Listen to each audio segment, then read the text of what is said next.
NTV time, जनता की बात जनता के साथ। अहमदाबाद के एक छात्र ने अपने दोस्त की पानी की बोतल में डामर के दाने डालकर हंगामा खड़ा कर दिया। स्कूल में डामर घोटाला, लापरवाही बरतने वाले स्कूल पर जुर्माना। मणिनगर के दुर्गा स्कूल में अवकाश के दौरान एक चौंकाने वाली घटना घटी। एक बड़ा हादसा टल गया। बच्चे की मेडिकल जांच हो गई और वो सुरक्षित है। शिक्षा विभाग को सूचित न करने पर डीओ ने स्कूल पर 10,000 रुपए का जुर्माना लगाया। अहमदाबाद की मणिनगर इलाके में स्थित प्रतिष्ठित दुर्गा स्कूल में एक चौंकाने वाली घटना सामने आई। 28 जनवरी 2026 को स्कूल में अवकाश के दौरान एक छात्र ने अपने दोस्त की पानी की बोतल में तारकोल की गोली डाल दी। हालांकि बोतल से अजीब गंध आने के बाद पीड़ित ने पानी नहीं पिया, जिससे एक बड़ी दुर्घटना टल गई। स्कूल ने तुरंत बच्चे को जांच के लिए बाल रोग विशेषज्ञ के पास भेजा, जहां उसे पूरी तरह स्वस्थ घोषित किया गया।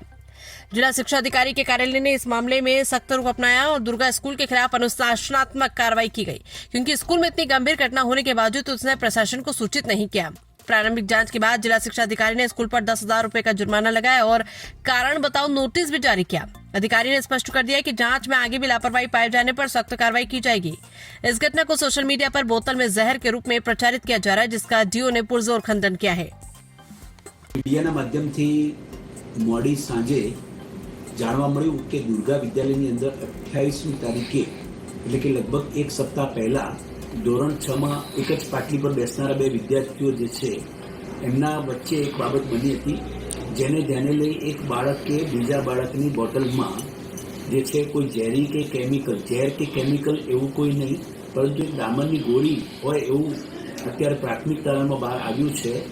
એટલે વર્તમાનપત્રમાં ઝેર નાખવામાં આવ્યું તે બાબતોને અહીંયાથી અમે એને દૂર કરીએ છીએ। બીજું કે આ બાબતના પ્રાથમિક અહેવાલો અમે મંગાવી લીધા છે, શાળાને શોકોસ નોટિસ આપી છે, તાત્કાલિક અસરથી ખુલાસો કરવા જણાવ્યું છે, સીસીટીવી ફૂટેજ પણ અમે માગી લીધા છે।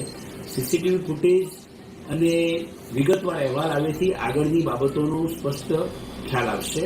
પરંતુ શાળાએ જે બેદરકારી દાખવી છે એ દાખવી છે કે જ્યારે ઘટના 28 તારીખે બને છે અને એક સપ્તાહ સુધી તમે આ પ્રકારની બાબતોનો તમે અત્રેની કચેરી સુધી તમે કોઈ રિપોર્ટ કરતા નથી, જાણકારી આપતા નથી, તે બાબતોની ગંભીરતાને ધ્યાને લઈ શાળાની ઉદાસીનતા જોઈ સદર શાળા દુર્ગા વિદ્યાલયને 10,000 રૂપિયા દંડ આરટી તહેત કરવાનો નિર્ણય પણ કર્યો છે।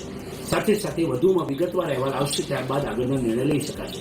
પરંતુ બાળકો વચ્ચે ક્યાંક પ્રાથમિક અહેવાલમાં એવી બાબત આવી છે કે મૂળ મજાકમાં એક બાળકે બીજા બાળકની બોટલમાં આ પ્રકારનું મૂક્યા પછી બાળકે એની જે દુર્ગંધ આવતા એ તરત જ પ્રિન્સિપલ ઓફિસમાં આ જ બધા વિદ્યાર્થી સાથે જ ગયા છે અને તરત જ એના વાલીને બોલાવીને શાળાએ હોસ્પિટલમાં તાત્કાલિક અસરથી તો પણ આવું તપાસ કરવા માટે કે ભલે બાળકે પીધું નથી પાણી, છતાં પણ તપાસ પીડિયાટ્રિશિયન પાસે કરાવી અને બાળક એકદમ સ્વસ્થ જ રહ્યું છે અને ત્યારબાદ પણ દરરોજે દરરોજ શાળામાં શૈક્ષણિક કાર્ય માટે આવે છે।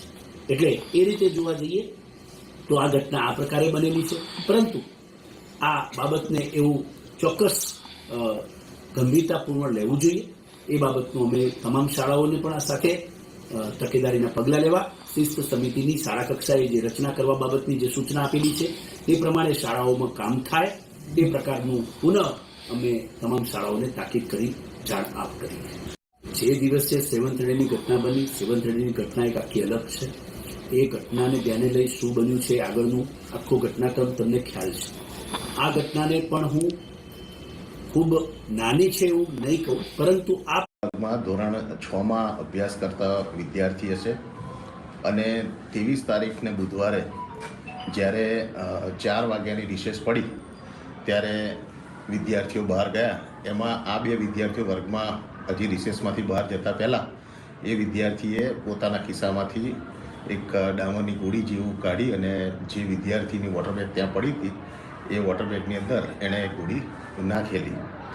ત્યાર પછી બધા બહાર જતા રહ્યા। રિસેસ પૂરી થઈ, બધા વિદ્યાર્થીઓ વર્ગમાં આવ્યા અને જે વિદ્યાર્થી હતો એણે પાણી પીવા માટે એની પોતાની બોટલ ખોલી એટલે છોકરાને સ્મેલ આવી। એને સ્મેલ આવી એટલે એણે પોતે બાજુવાળાને અને પાછળવાળાને બધાને સૂંઘાડી। પછી તરત જ વિદ્યાર્થીઓ એને લઈ અને અહીંયા કાર્યાલયમાં આવ્યા। અમારા સંચાલક એના વાલીને જાણ કરી અને તરત જ પીડિયાટ્રિક ડૉક્ટર પાસે લઈ ગયા। વાલીની હાજરીમાં એનું ચેકિંગ કરાવ્યું, કઈ ઘટના એને પીધેલું નહોતું કે કશું એવું નથી। પછી ડૉક્ટરની સલાહ પ્રમાણે તે વિદ્યાર્થી ઘરે ગયો, બીજે દિવસથી શાળામાં પણ આવે છે। પછી બીજા દિવસે જે વિદ્યાર્થીએ ગોળી નાખી હતી અને જે ભોગ બનનાર હતો બંનેના વાલીને બોલાવ્યા અને એને જોડે ચર્ચા કરી. ત્યારે જે ગોળી નાખી હતી એ વિદ્યાર્થીના વાલીએ જણાવ્યું કે એમને પતંગનો વ્યવસાય છે અને ઘરે ડામરની ગોળી એમના ત્યાં હતી અને એમાંથી એમની ધ્યાન બહાર એ લઈને આવ્યો હતો. જે વિદ્યાર્થીએ નાખી હતી એણે પોતે પણ કબૂલ્યું કે મારી ભૂલ છે કે મેં આ ગોળી એમાં નાખી. અને પછી અમે એના પર કાર્યવાહી કરતાં એ વિદ્યાર્થીને અત્યારે ઘરે મોકલી દીધો છે એમની જોડે નોંધ લઈને કે આ બહુ ગંભીર ઘટના છે, આ આનાથી વધારે થઈ શક્યું હોત તો અમે શું જવાબ આપી શકત. એટલે અમે એને તરત જ ઘરે વાલીની હાજરીમાં વાલીની સાથે એને ઘરે મોકલી દીધો છે અને એને શાળામાં આવવાની ના પાડી દીધી છે. જ્યારે જે વિદ્યાર્થી ભોગ બન્યો હતો તે વિદ્યાર્થી એ વાલીની સંમતિથી એ વિદ્યાર્થી શાળામાં આવે છે અને આજે પણ અભ્યાસ કરે છે. જે વિદ્યાર્થીને ગોળી નાખી એની સાથે કોઈ વાતચીત થઈ અને શા કારણે એવું કર્યું? એ વિદ્યાર્થી એના વાલીની સાથે જ હતો, રડતો હતો, કહેતો હતો કે મારી ભૂલ થઈ ગઈ અને 6ઠ્ઠા ધોરણમાં છે એટલે સ્વાભાવિક છે કે એની ઉંમર પ્રમાણે એની ગંભીરતા ખબર નહીં હોય અને એણે આ ગોળી નાખેલી છે. ના, બંને મિત્રો હતા, એક જ પાટલી પર બેસે છે, દરરોજ જોડે બેસે છે, એ દિવસે પણ જોડે જ બેઠા હતા. ઇવન જ્યારે વિદ્યાર્થીએ આ સૂંઘીને કર્યું ત્યારે એ જ